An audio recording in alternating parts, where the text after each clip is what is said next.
Back to news. Gandipet ప్రభుత్వ భూమి కబ్జా కేసులో వైసీపీ మాజీ ఎమ్మెల్యే బొల్లా బ్రహ్మనాయుడికి కోర్టు 14 రోజుల రిమాండ్ విధించింది. రాజేంద్రనగర్ కోర్టు ఆదేశాలతో పోలీసులు ఆయన్ను చెంచల్గూడ కేంద్ర కారాగారానికి తరలించారు.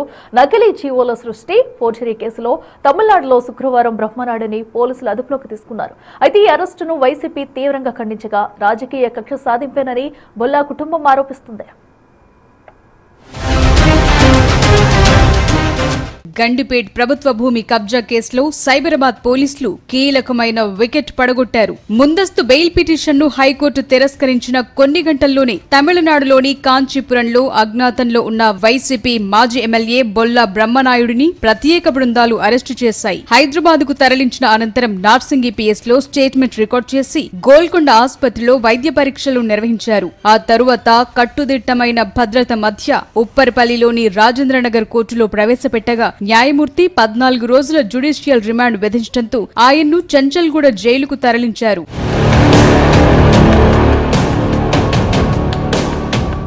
నార్సింగి పోలీస్ స్టేషన్ పరిధిలోని గండిపేట సర్వే నంబర్ 18లో ఉన్న 10 ఎకరాల ప్రభుత్వ భూమిని నొక్కేయటానికి ఈ ముఠా ఏకంగా నకిలీ జీవోలని సృష్టించింది. 2025 డిసెంబర్ 2వ తేదీన జారీ చేసినట్లుగా 552, 553, 554, 555, 558 నంబర్లతో 5 నకిలీ జీవోలను డిజైన్ చేశారు. ప్రభుత్వ ముద్రలు, సంతకాలు పోలినట్లే ఫోర్జరీ చేసి ఈ భూమి రామస్వామి, రాజేష్, వేణుగోపాల్, మంగ, కాముని నాగేశ్వరరావు అనే 5గురి పేరుతో క్రమబద్ధీకరణ అయినట్టు కోర్టులను, అధికారులను నమ్మించే ప్రయత్నం చేశారు.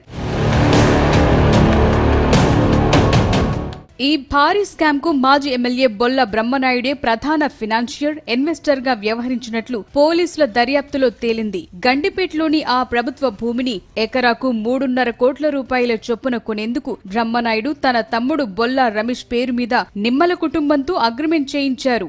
ఈ కుట్రలో భాగంగా బొల్లా బ్రహ్మనాయుడు సుమారు 12 కోట్ల మేర ఆర్థిక లావాదేవీలు జరిపారు. అందులో నిమ్మల కుటుంబ సభ్యులకు 4 కోట్లు, నకిలీ జీవోలు సృష్టించిన ప్రధాన నిందితుడు రాధాకృష్ణకు 4 కోట్లు, ఇతరులకు మరో 4 కోట్లు అడ్వాన్స్ రూపంలో చెల్లించినట్లు cyber crime, economic offence wing దర్యాప్తులో బలమైన ఆధారాలు లభించాయి.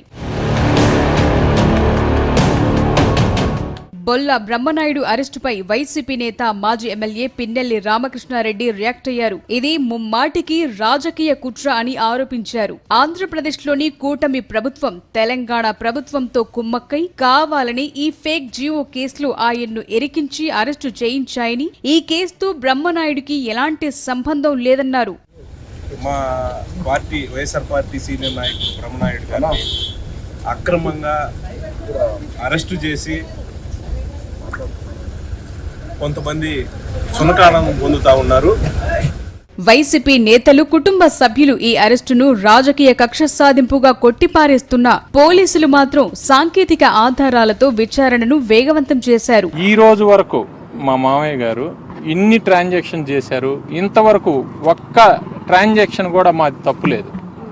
ఇది తప్పు జరిగిందంటే అది ఎక్కడో పొరపాటు జరిగి ఉండొచ్చు, మా వైపున ఎటువంటిది లేదు. కానీ అది కూడా మేము కోర్టులోనే తెలుసుకుంటాం. మమ్మల్ని మోసం చేసి ఉండొచ్చు, మేమే మోసపోయి ఉండొచ్చు. మోసపోయి కూడా మమ్మల్ని నిందితులుగా చేరుస్తున్నారు. దీని వెనకాల పెద్ద పెద్ద పొలిటికల్ బ్యాక్గ్రౌండ్ ఉంది అనుకుంటున్నాం మేము. ఈ కేసులో ఇప్పటి వరకు బొల్లా బ్రహ్మనాయుడు, రాధాకృష్ణ సహా 6గురిని అరెస్టు చేయగా ప్రస్తుతం పరారీలో ఉన్న బొల్లా బ్రహ్మనాయుడు తమ్ముడు బొల్లా రమేష్, మరో నిందితుడు సునీల్ సహా మిగిలిన 6గురి కోసం ప్రత్యేక బృందాలు గాలిస్తున్నాయి.